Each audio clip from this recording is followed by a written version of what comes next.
네, 코리아 빅샷 박근호 이사님과 함께 하겠습니다. 어서 오십시오. 자, 일단 전날 주요 이슈들 한번부터 정리를 해보죠. 예, 아이폰 잘 나가네요. 이게 사실은 그 얼리 어답터들 평가는 되게 별론데 이거였는데 굉장히 잘 나가요. 디자인이 그동안에 좀 나왔던 것보다는 좀 약간 이게 좀 표현이 좀 그렇습니다. 구리다라는 표현을 되게 네. 많이 쓰더군요. 요즘에 아이폰 17이 우리나라에서는 아재폰으로 많이 좀 기사화가 많이 나오고 있어요. 그러니까 흔히 얘기하는 영포티들이 지금 많이 쓴다. 그래서 과거에 이제 러닝화 중에 굉장히 그 고성장했던 이제 호카라는 브랜드가 있거든요. 호카도 이제 아저씨들이 많이 신으면서 판매량이 좀 약간 주춤하다라는 주가 많이 떨어졌어요. 네, 그런 얘기도 있는데 아이폰 17이 지금 영포티 전용 폰으로 이제 색깔 그 오렌지색으로 나온 거. 그래서 근데 시장에서 뭐 그런 말이 있죠. 그 뭐 연예인 걱정하는 거 아니듯이 아이폰 판매량을 걱정하는 거 아니다. 사실은 네. 저도 그러니까 지난번에 이 아이폰 요거 나오고 그거 된 평가 얼리어터들 평가 되게 비판적이다는 거 듣고 난 다음에 들었던 생각이 딱 그거였어요. 매번 하여간 아이폰은 새로 나올 때마다 별로 좋은 평가는 못 받는 것 같은데 또 막상 출시되고 나면 잘 팔려. 네. 이게 근데, 이번에도 예. 반복될까? 네. 사실 그 생각도 들었거든요. 근데 가격 동결을 했고 그다음에 카메라 성능을 업그레이드하기 위해서 이제 LG 이노텍이 3,800억 정도를 투자를 했거든요. 근데 LG 이노텍 카메라 모듈 단가가 전작 대비해서 좀 낮아졌어요. 예? 부품 공급 단가가. 그래요? 네, 그걸 이제 판매량으로 상세를 해야 되는데, 근데 LG 이노텍은 뭐 주가 최근에 좋긴 합니다만은 실적 한번 나와봐야 할 그러니까. 것 같습니다. 네. 이게 물론 이제 박리담에도 좋긴 한데 네. 아니 그거를 더 업그레이드가 됐는데 가격을 내렸다. 참 LG 이노텍도 그런 거 보면 참 뭐랄까 목소리를 참 잘 못 내는 그런 납품업체고요. 그리고 과거에는 거의 독점이었었는데 지금은 중국 이제 써니 옵티컬이랑 경쟁을 좀 하고 있거든요. 그래서 경쟁을 하면은 가격은 내려갈 수밖에 없기 때문에 그 부분 이제 실적까지 한번 좀 봐야 될 것 같습니다. 네. 예, 뭐 반도체 소부장 얘기는 뭐 여러 가지인데 오늘은 따로 아예 장비주 쪽으로 좀 포커싱을 했군요. 오늘 첫 번째 이슈로 이걸 네. 한번 좀 다뤄보도록 하겠습니다. 그러시죠. 너무 좋죠 지금 네, 시장에서. 네. 네. 반도체 돈 벌리 힘드는 조선방산, 원전만 선방. 예, 어제 원전주들이 좀 괜찮았고. 근데 장 초반보다 후반으로 가서 조금 탄력이 떨어지긴 하더군요. 네. 일단 조선 방산 제가 이제 한번 말씀드렸듯이 지금 조선 방산의 주가 흐름만 봤을 때 이제 실적은 둘째치고 실적은 걱정할 필요는 없겠습니다만 주가 흐름만 봤을 땐 시장에서 조선과 방산에 관련된 타이틀이 나와야지만 움직이는 시기거든요. 과거에는 계속적으로 오르고 좋은 어떤 내용이 나왔을 때 더 오르고 그렇죠. 조정도 좀 약간 얕게 주고 이렇게 계속 올라가는 거였었는데 지금 조선 방산 같은 경우는 관련된 어떤 중요한 타이틀이 나와야지만 움직이는 그런 상황이기 때문에 지금 이제 그런 부분이 좀 잠잠하고 또 한편으로는 지수는 올라가는데 조선방산이 뭐 크게 떨어진다라기보다는 좀 약간 조정 양상이니까 그렇죠. 오히려 더 그냥 나는 가만히 있는데 옆에 차가 앞으로 가면서 내가 그렇죠. 뒤로 가는 상대적으로 좀 밀리는 것처럼 보이는 네, 거죠. 네. 근데 펀더멘탈 말씀하신 대로 펀더멘탈이 뭐 별 문제가 없어서요. 뭐 일각에서는 요즘에 또 리포트 좀 나오는 거 보면은 이제 하반기에 특히 이제 4분기에 미국 쪽에서 뭔가 이제 수주 부분들, 발주 부분들 나올 거다 뭐 이런 얘기도 좀 하고 있긴 하더라고요. 어쨌든 이건 사실 투자자들의 선택이죠. 안 갈 때 딱 들어와서 준비하고 있다가 이제 갈 때 딱 그 수혜를 받는 뭐 그런 또 섹터가 충분히 될 수 있는 뭐 그런 섹터들입니다. 자, 3분기 실적 기대감 이제 9월 뭐 중반이니까 후반이니까요. 이제 3분기 실적 발표가 10월 한 중순쯤 정도 보면 되나요? 시기적으로는 대략? 그렇죠. 예, 그 10월 정도면 15일까지 해야 그 되니까. 정도죠. 자, 이게 원래 기사 내용이 이제 작가님이 좀 이해하기 쉽게 풀어주신 건데 원래 기사 타이틀은 이거였었어요. 다 올라가는데 나는 뭐 사야 되나요? 이게 이제 기사 내용이었었는데 이제 LNF가 그 한 달 전 대비해서 지금 실적 추정치가 가장 많이 올라간 네, 기업 네. 1위라고 하고 있지만 44억에서 66억으로 올라갔습니다. 네. 사실 큰 의미는 없다라고 보고 나쁘다는 게 아니라 그다음에 반도체 장비 쪽에서는 뭐 테스라든가 이오테크닉스 이런 기업들이 일단 그 순위권 안에 좀 많이 컨센서스를 올린 쪽에 이제 포함이 돼 있고 KH 바텍도 있습니다만은 이제 치과 쪽에 엑스레이 쪽에 그냥 바텍도 지금 실적 추정치가 올라가고 있는 상황입니다. 그리고 케미칼 쪽에서는 예. 화학 쪽에서는 대한유화가 유일하게 들어 있습니다. 네. 요거는 기사를 찾아보시면요, 여러분들 도움이 좀 되실 만한. 예. 근데 좀 전에 말씀하신 것처럼 보통 기사는 뽑을 때 좀 눈에 확 띄는 걸 뽑을 수밖에 없습니다. 그러니까 예를 들어서 아까 LNF 말씀하셨는데 44억 66억이면 50% 성장이라는 네, 네. 거잖아요. 한 달 전에 비해서 추정치가. 그러면 이제 50% 한 달 전보다 더 추정치가 올라가 뭐 이런 식으로 제목이 나온단 말이죠.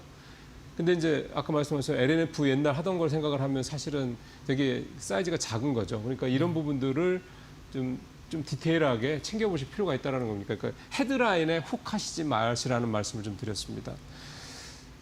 이거는 뭐예요? 하루하루가 두렵다. 이게 뭐 무슨 저 상장 폐지 뭐 가능성 있는 종목들을 갖고 계신 분들인가요?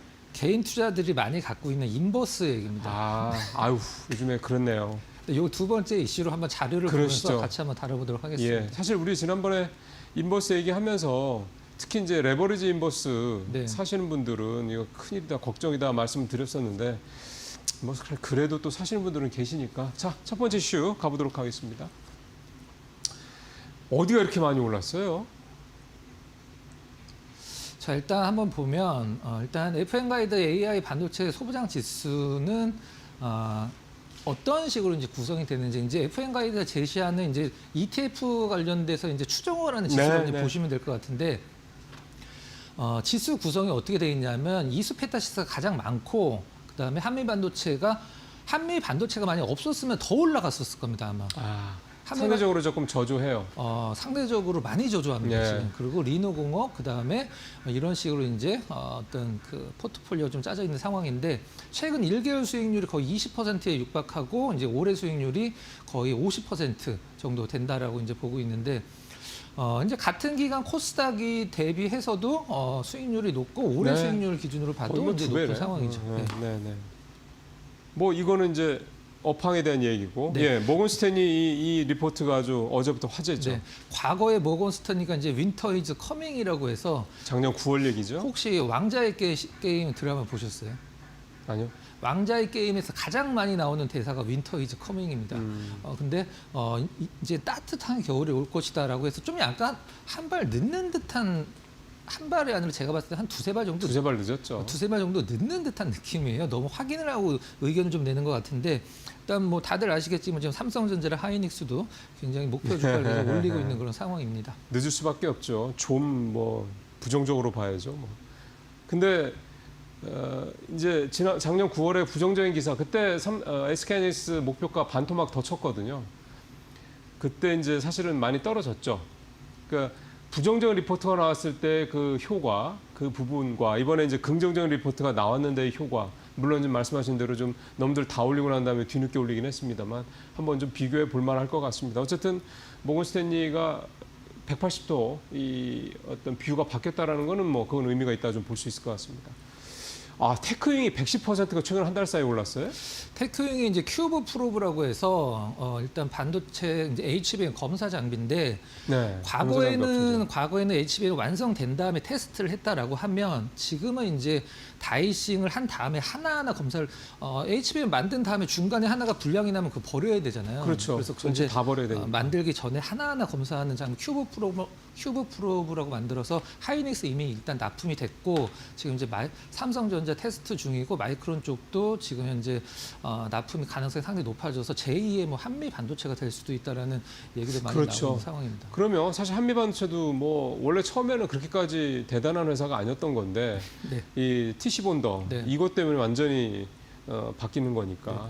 그리고 VM 같은 경우는 이제 하이닉스 향이 굉장히 많은 이제 시각 장비 시각 회사인데 장비 회사. 최근에 이제 하이닉스가 이제 너무 좋다 보니까 하이닉스가 지금 인프라 투자 삼성보다 더 많이 하고 있다고 할 네. 수도 있거든요. 그래서 VM은 뭐 실적은 그렇게 큰 기업은 아닌데 시각 쪽에서 하이닉스 쪽에 좀 약간 비중이 좀 큰 편이라 네, 네. 언론 쪽에서 많이 노출이 되고 있는 기업이 이제 VM이고 테스 같은 경우는 이제 증착이랑 그다음에 예, 뭐 시각 둘 다 하고 시각도 다 있고. PSK 홀딩스는 이제 PSK는 전공정이고 홀딩스는 이제 히읗이니까 후공정이라고 보시면 됩니다. 이제 어닐링 장비 쪽에서 예, 어닐링. 그래서 많이 지금 장비 쪽은 지금 다 올라가고 있습니다.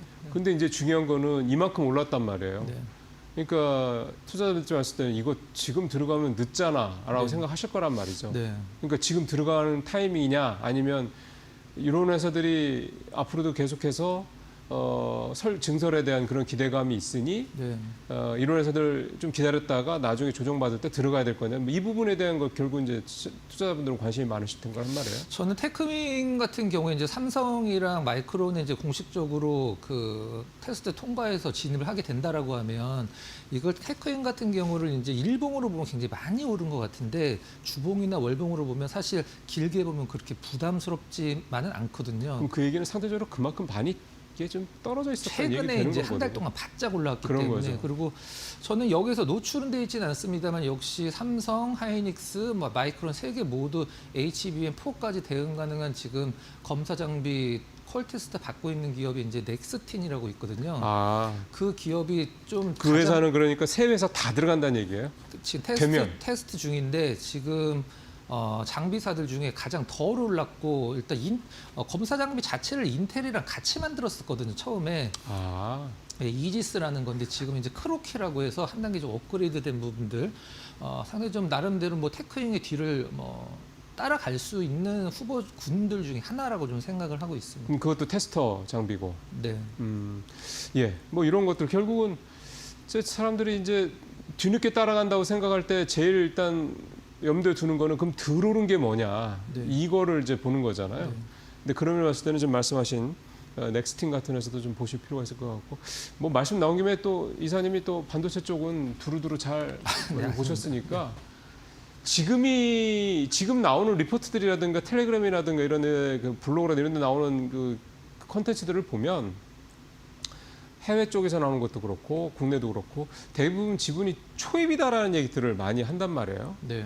그러면은 초입인데 일단 말씀하신 대로 이렇게 장비주든 소재주든 뭐 부품주든 일단 40~50% 오른 종목들이 꽤 많고 그럼 이제 그동안의 경험상으로 보셨을 때 이번처럼 소부장까지 같이 움직이는 사이클일 경우에 지금 타이밍이 한 템포 기다렸다 들어가면 되는 타이밍입니까? 아니면 지금이라도 들어가서 조금 나중에 조정을 받더라도 조정폭이 크지 않을 테니 한 뭐 6개월 이렇게 좀 가져갈 만한 그런 타임입니까? 개인적으로는 삼성전자, 하이닉스 흐름이 일단은 타이밍이 제일 중요하다고 생각을 하고 있습니다. 아, 그러니까 대장주들이. 네, 대장주들 흐름 꺾이면 사실 좀 빚이 그렇죠. 가릴 수밖에 그렇죠. 없기 때문에 그리고 여기 중요한 부분 이제 하나증권에서 이제 나온 부분인데 하이닉스 일라노 이제 전환투자 1C 이제 6세대 공정 관련돼서 이제 전공정 장비 비중 확대가 저는 이게 제일 좀 중요하다라고 생각을 하고 있어요. 그래서 저 공정이 바뀔 때는 전공정 쪽에 가장 많은 수혜를 입기 때문에 그렇죠. 이 하이닉스 향이 좀 강한 전공정 업체들은 저는 굉장히 앞으로도 좀 뭐 훨씬 위쪽으로 열어놓을 수 있다라고 좀 생각을 하고 있고 이런 데가 어딘데요? 일단 마저 보고 제가 다음 그러시죠. 달에 준비를 좀 했습니다. 네네네. 지금 하이닉스가 이제 그 증설하고 있는 쪽 보면 네, 벌써 넘겨주셨네요. 이게 이제 뭐냐면 이름은 이제 유니콘 이제 현대죠. 현대자산운용에서 운영을 하는 SK 하이닉스 밸류체인 액티브 ETF예요. 그러니까 하이닉스와 하이닉스 관련주들로만 묶어놨습니다. 그러니까 어떤 뭐 소부장 ETF는 삼성전자나 하이닉스가 없지만 하이닉스가 들어있는 반도체 ETF 중에 삼성전자가 없는 건 없거든요. 그러면 이것만 유일하게 우리나라에 있습니다. 아, 그러네. 이건 무엇이냐면 하이닉스를 중심으로 해서 SK 스퀘어 그다음에 하이닉스 향이 짙은 반도체 관련주들 그러니까 삼성전자만 납품하는 반도체 장비주들은 다 빠져 있습니다. 그러네. 소재주들도 마찬가지로 그러니까 양쪽 다 하는데 하이닉스 향이 좀 약간 조금 더 묻어 있는 기업들 이제 여기 밑으로 훨씬 더 있는데 일단 비중적으로만 이렇게 좀 구성이 돼 있고 유니콘, SK하이닉스, 밸류체인, 액티브. 여기를 들어가서 보면은 이게 이제 어떤 종목들이 구성있는데 그 안다는 얘기잖아요. 코드 번호를 이제 한번 찾아보시면 될 것 같아요. 그러면 이거 찾아보면 하이닉스 나와요. 밸류체인 액티브라고 치면 나옵니다. 그러니까 네. 간단히 설명드리면 하이닉스 중심으로 움직이는데 하이닉스 향이 좀 좋은 많이 묻어 있는 장비사들이나 소재사들 위주로 만든 그 ETF예요. 이거 상당히 좀 괜찮은데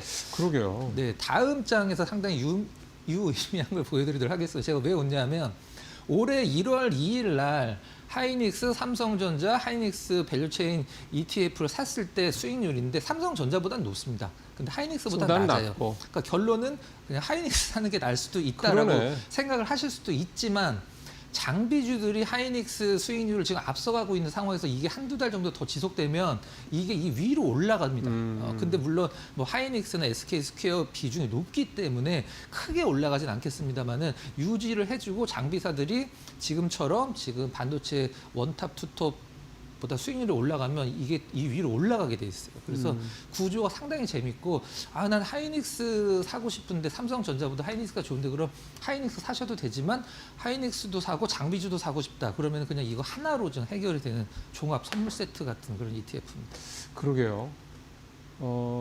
이제 공부를 하시면서 보면 이제 뭐 삼성전자 향, 그 다음에 뭐 하이닉스 향 이렇게 이제 나눠지고요. 또 좀 전에 말씀하신 대로 두 회사, 거기다 이제 마이크론 테크놀로지까지 세 개의 회사에 다 들어가는 이런 뭐 소부장 종목들도 있습니다. 그러면은 이렇게 중복되는 게 더 모멘텀이 좋다고 봐야 되는 겁니까? 지금 테크윙이 잘 가고 있는 이유가 세 개 IDM 모두 지금 진입 가능하기 때문에 이게 주가가 올라가는 이유가 가장 큰 게 바로 그 부분입니다. 그러니까 결국은 근데 이게 비단 반도체 소부장뿐만이 아니라 어떤 모멘텀, 어떠한 이슈, 그러니까 섹터에다가 대입을 하더라도 예를 들어서 공급을 하는 회사다 그러면 그게 뭐가 됐든 간에 가급적이면 여러 군데 공급하는 회사가 훨씬 더 좋은 거잖아요. 네, 맞습니다. 그게 이를테면 리스크도 좀 해지할 수가 있는 거고. 네, 여러분들 소부장 요즘 관심 많으실 텐데 저도 되게 관심이 많고요. 오늘 이사님한테도 좀 좋은 팁을 여러분께서 좀 보시면서 좀 얻으셨지 않았을까 생각이 좀 듭니다. 앞서 이게 뭐 하이닉스 밸류체인 액티브만 있는 게 아니고요. 삼성전자 밸류체인 액티브도 또 있을 겁니다. 그죠? 제가 뭐 상품은 모르겠습니다. 그래서 그런 상품들 들어가셔서 ETF 상품 들어가서 구성 종목 보시면 얘네들이 어떤 그 소부장들이구나라는 걸 사실은 아주 한몫에 일목요연하게 그다음에 재무적인 뭐 부분 이런 부분도 싹 다 검증된. 그렇죠. 그러니까 얼마나 공부하기가 좋습니까? 참고하시길 바라겠습니다. 자, 다음 섹터 이슈 가볼까요? 예, 아이고 이게 참 사실 저희가 매번 레버리지는 웬만하면 안 하시면 좋겠습니다 하는데. 네.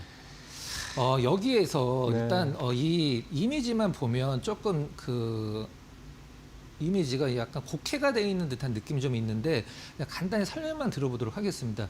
ETF 지수형 ETF가 지금 거래량이 엄청나게 많이 늘어나고 있다라는 부분인데 일단 삼성자산운용이 엄청나게 늘어났고 미래에셋 자산 이제 코덱스 ETF는 많이 늘어났고 타이거는 그렇게 많이 늘어나지 않았다. 해외 상품 강점이 있기 때문에 일단 지금 지수형 상품이 거래량이 엄청나기 때문에 근데 지금 저기 앵커 쪽에 보시면 거래대금 ETF 그 수익률이랑 상위가 나와 있는데 맨 위가 코덱스 레버리지잖아요. 레버리지. 근데 여기에서 그런 개인 투자자들이 코덱스 레버리지를 지금 가장 많이 샀다라는 얘기냐라고 할 수도 있죠. 근데 9월 달에 코덱스 레버리지는 개인 투자 매수 비중에서 30위권 안에도 없습니다. 세 번째로 있는 그 선물 인버스가 2등이에요. 2등. 그러니까 실제로는 인버스를 더 많이 샀다 이 얘기예요. 최근 들어. 예, 거래 대금이 늘어났지만 그건 단타 거래. 네. 이제 순전히 이제 순매수. 순증으로. 예, 순매수는 지금 코덱스 200 선물 인버스 곱하기 2배짜리 곱버스가 이제 그게 이제 2위고요. 5위는 이제 S&P 500. 저 6위로 돼 있는 타이거 그게 이제 그 실질적으로는 5등 정도 기록을 했습니다. 개인들 순매수 한 달 기준으로. 그러니까 지금 최근 한 달 사이에 보면 인버스가 많다는 얘기잖아요. 인버스가 레버리지가. 압도적으로 많습니다. 그러니까 그거는 최근에 주식시장이 많이 올랐기 때문에 이제 하락할 것이다라고 베팅을 하는. 근데 뭐 반대로 얘기를 하면 계속적으로 이슈를 몇 번 다뤄왔기 때문에 9월 달 기준이기 때문에 그럼 8월 달에 코덱스 레버리지를 산 개인 투자자들도 많지 않냐라고 생각을 할 수 있잖아요. 9월 달 기준으로 말씀을 드렸기 때문에. 근데 제가 평균적으로 이 이슈를 한 달에 2번 정도 다뤘기 때문에 계속적으로 체크를 했거든요. 근데 이제 코스피 상승 쪽에 베팅하는 쪽은 개인 투자자분들이 지금 굉장히 미미한 수준을 지금 갖고 있는 상황이고 인버스 쪽이 압도적이라고 보시면 될 것 같습니다. 개인들은. 네네. 그래서 사실 그런 얘기도 합니다. 뭐 사실은 6, 7월 강세장도 그렇고 지금 사실은 9, 10월 강세장이라고 9월, 8월 말 9월 뭐 9월 강세장 정도라고 해야 되는 게 맞겠죠. 사실은 이제 외국인 중심, 외국인과 따지고 뭐 기관 중심의 장이 올해 좀 2번 반복적으로 나타나고 있는 상황인데 아직 개인들은 본격적으로 좀 들어오지 않은 상황이에요. 그래서 일각에서는 이제 우리 장이 그야말로 뭐 4천 가고 뭐 코스피 5천 가고 이러려면 결국은 개인들이 이제 들어와야 될 거다라는 얘기를 좀 하고 있습니다. 근데 이렇게 계속 오르다 보면 역시 개인 투자자분들은 그만큼 특히 레버리지 상품 손실이 굉장히 크게 늘어나는 거잖아요. 평균적인 부분이고 제가 봤을 때 스마트한 개인 투자자분들은 지금 이제 레버리지 같은 거 포트에 어느 정도 담아 놓으시고 시장 굉장히 즐기고 계신 투자자분들도 굉장히 많을 거라고 생각하고 있습니다. 그래요? 그러니까 떨어질 거라고 보는 거군요. 레버리지. 레버리지. 이제 코덱스 레버리지 위쪽 방향. 위쪽 방향으로. 그분들은. 그걸로 수익 많이 내고 계신 분들 뭐 굉장히 많으실 거로 저는 믿고 있습니다. 덕분에 이제 자산운용사도 자산이 좀 많이 늘어났다. 네, 자산운용사가 지금 예. 가장 좋은 어떤 덕을 받고 개인 투자분들은 지금 인버스 상품이 많기 때문에 희비가 교차됐다 이렇게 보시면 될 것 같습니다. 예. 일단 현재 상황 이렇게 좀 봤고요. 이게 참 저희가 이렇게 기사라든가 이 표만 가지고 참 판단하기가 쉽지 않은 그런 어떤 내용들도 좀 항상 있습니다. 여러분께서 이제 저희가 이제 말씀드리기는 이면에 있는 백그라운드 스토리 같은 거, 그다음에 어떤 표를 실제로는 어떻다라고 읽는 이런 부분들을 좀 잘 감안하시면서 말씀 들어주시면 될 것 같습니다. 네, 오늘 여기서 마무리하도록 하겠습니다. 수고하셨습니다.